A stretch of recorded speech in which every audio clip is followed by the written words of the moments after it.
Quand on est vraiment en train de lutter avec la solitude, ces phrases sont des phrases qui sont vraiment vides parce que lorsqu'on a ce sentiment, tout ce qu'on a besoin en fait, c'est pas une liste de choses à faire, mais c'est vraiment une présence, c'est vraiment une écoute.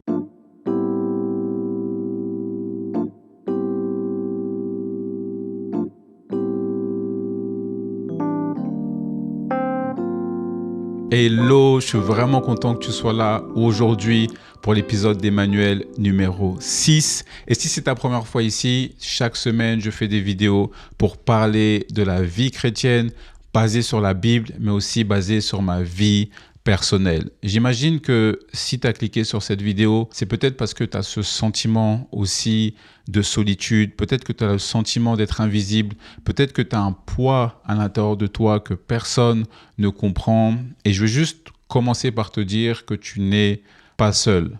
Aujourd'hui, le Saint-Esprit m'a vraiment poussé à partager mon témoignage, à partager ce message que je n'ai jamais partagé avec personne, mais lorsque le Saint-Esprit te demande de faire quelque chose, tu dois obéir, même si ça va pas être facile, mais je veux vraiment être transparent sur qui je suis, ma vie, les choses par lesquelles je passe, parce que je sais que ça peut édifier des frères et des sœurs. Alors aujourd'hui, je veux vraiment te raconter mon témoignage et pas juste te dire que ça va aller, prie plus, rentre dans ta chambre secrète. Mais je vais juste vraiment passer un moment avec toi, te parler sans pression, sans masque, juste avec honnêteté, avec foi et avec sincérité. Mais tout d'abord, je veux vraiment commencer par définir ce que c'est la solitude, en tout cas selon moi, parce que la solitude, c'est vraiment quelque chose de particulier. C'est pas seulement le fait d'être seul physiquement, mais c'est le fait d'avoir personne à qui on peut se confier, personne à qui on peut parler de nos problèmes, de nos sentiments, de nos relations, de ce qu'on vit, vraiment des choses qu'on veut partager avec une personne. On peut même être entouré de personnes à l'église, de personnes dans notre travail ou même dans notre cadre familial, mais on sait qu'il n'y a personne qui va vraiment nous comprendre. Et je sais que les études disent qu'il y a un lien entre la solitude et la santé mentale. Je ne sais pas si c'est vrai, mais je sais en tout cas que lorsqu'on a que des discussions superficielles, que des discussions basées sur les faits de société, que des discussions qui sont pas profondes et où on n'a personne pour raconter vraiment qui on est. Et même la Bible met des mots sur cette solitude dans Psaume chapitre 119, verset 25. Et avoir un sentiment de solitude, c'est vraiment des fois douter de soi, de se demander est-ce que il y a des personnes qui tiennent vraiment à nous? Est-ce qu'il y a des personnes qui veulent vraiment savoir qui on est? Lorsqu'on n'a personne à qui parler, on n'a personne à qui s'ouvrir. Et pour être honnête avec toi, je suis dans ma trentaine, je vis seul, je suis célibataire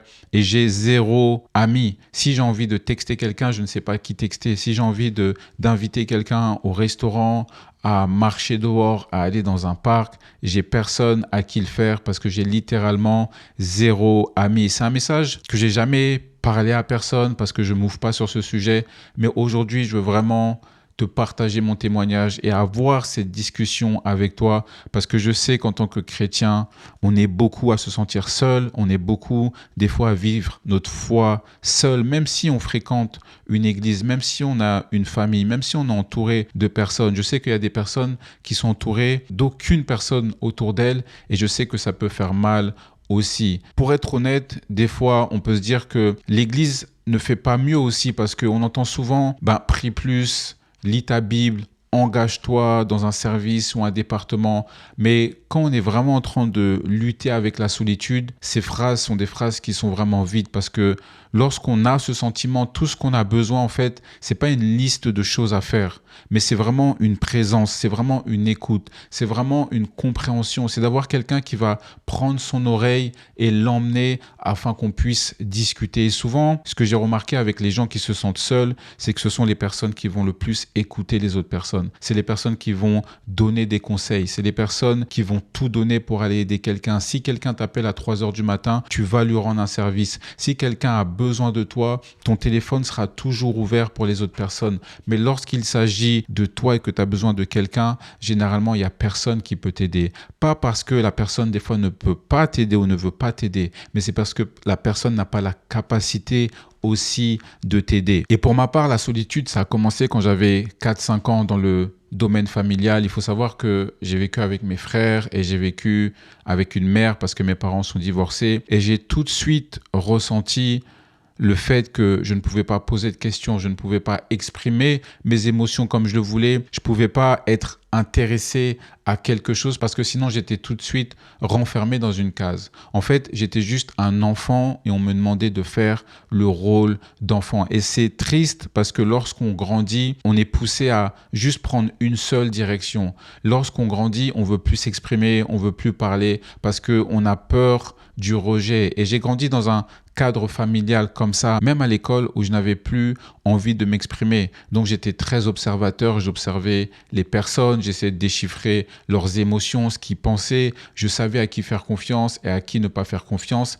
Et ça m'a suivi au collège, ça m'a suivi au lycée et ça a amené des mauvaises fréquentations dans ma vie parce que le seul objectif pour moi, c'était d'avoir des amis. Que mes amis soient bons ou mauvais, mon seul but, c'était de ne pas être seul parce que lorsque j'étais seul, il y avait cette honte qui me disait que j'avais pas d'amis et que toutes les autres personnes avaient des amis. Et ça m'est arrivé de passer des étés vraiment seul dans un parc ou sur un banc tout seul. Ça m'arrivait de marcher toujours avec mes écouteurs et d'être dans un autre monde, d'essayer de m'évader mentalement, de m'évader spirituellement avec tout ce que je pouvais. Ça pouvait être avec la télé, ça pouvait être avec la musique. Je sais que particulièrement, moi, c'était la mode, c'était les magazines, c'était m'asseoir dans un parc, c'était la nature. Et ces choses-là m'ont apporté beaucoup de choses dans ma vie personnelle. Et aujourd'hui, le fait de ne pas avoir d'amis, c'est toujours quelque chose qui pèse parce qu'en étant dans sa trentaine, on a envie d'avoir des connexions, on a envie de partager des moments. Et la seule personne que j'ai aujourd'hui, ça va être ma chienne avec laquelle on va partager ces moments ensemble. Même si c'est différent, je remercie Dieu pour ces créatures qui vraiment donne cet amour inconditionnel aux humains. Alors oui, ça pèse lourd, oui, chacun a son histoire, mais c'est pour te dire aujourd'hui que si tu as ce sentiment de solitude et que tu vis ton christianisme seul, tu n'es pas tout seul parce que on peut dire des fois que l'Église faillit dans beaucoup de sujets et je sais que lorsqu'on va à l'église, on nous demande de servir, on nous demande de louer, on nous demande de prier, ce qui est essentiel et ce qui est important. Mais là où l'église, je pense, où il manque quelque chose, c'est vraiment l'esprit de communauté, c'est vraiment l'esprit d'être ouvert, c'est vraiment l'esprit de raconter ses problèmes, c'est vraiment l'esprit de confesser ses péchés. La plupart du temps, même lorsque je visitais des églises, c'était juste de faire le culte et puis de rentrer chez soi à la fin, alors que l'église doit être vraiment un moyen de communauté. Et en tant que chrétien, il y a vraiment quelque chose d'essentiel à comprendre, c'est que même Jésus a connu cette solitude. Lorsqu'il était dans le jardin de Gethsémane, il était entouré de ses disciples, mais aucun n'a veillé avec lui. Et dans Matthieu chapitre 26, verset 38, Jésus il dit « Mon âme est triste jusqu'à la mort ». Et un peu plus loin, on trouve ses disciples qui sont endormis. Lorsque je lis ce verset, je me demande comment est-ce que Jésus s'est senti seul. Le fait d'être entouré de personnes et il se sent seul. Lorsque Jésus était sur la croix, dans Matthieu chapitre 27, verset 46, où il dit « Mon Dieu, pourquoi m'as-tu abandonné ?» Comment Jésus s'est senti seul à ce moment-là. Et ce n'était pas juste une souffrance physique, malgré qu'il a souffert, il a énormément souffert physiquement, mais le fait que ça soit une souffrance émotionnelle, une souffrance totale, ça veut dire que lorsque tu es seul, et qu'il y a des gens qui vont te dire « sois fort », ça n'a pas de sens. Mais Jésus, lui, il est passé par là. Jésus, il comprend notre situation. Et ça me fait penser au psaume chapitre 38, là où David était dans l'isolement. Et je vais te lire ce psaume parce que c'est un psaume qui, moi, me rassure en tout cas lorsque je me sens seul, parce que David s'est beaucoup senti seul. Et le psaume dit « Je suis sans force, entièrement brisé, le trouble de mon cœur m'arrache des gémissements. Seigneur, tous mes désirs sont devant toi et mes soupirs ne te sont point cachés. Mon cœur est agité, ma force m'abandonne et la lumière de mes yeux n'est plus même avec moi. » Et je trouve que ce verset est vraiment profond parce que David, en d'autres termes, il dit « Je souffre Et même les personnes que j'aime ne me comprennent pas. Et des fois, on peut avoir des personnes dans notre famille. On peut être dans une certaine souffrance. On peut avoir des frères et des sœurs à l'église, mais qui ne vont pas te comprendre. Et ça, c'est quelque chose qui peut vraiment faire mal. Cette distance, le besoin d'être compris ou d'être comprise par d'autres personnes. Mais il y a vraiment une vérité qui est importante, c'est que même s'il y a des personnes qui ne te voient pas, Dieu te voit parce qu'il n'y a rien qui est caché de Dieu. Lorsque tu as des larmes qui sont silencieuses, ce n'est pas caché de Dieu. Lorsque tu as des nuits qui sont difficiles, Dieu est avec toi. Même lorsque tu as des pensées que tu n'oses pas dévoiler à certaines personnes, Dieu est avec toi. Et Dieu nous dit dans le psaume chapitre 34, verset 18 que l'Éternel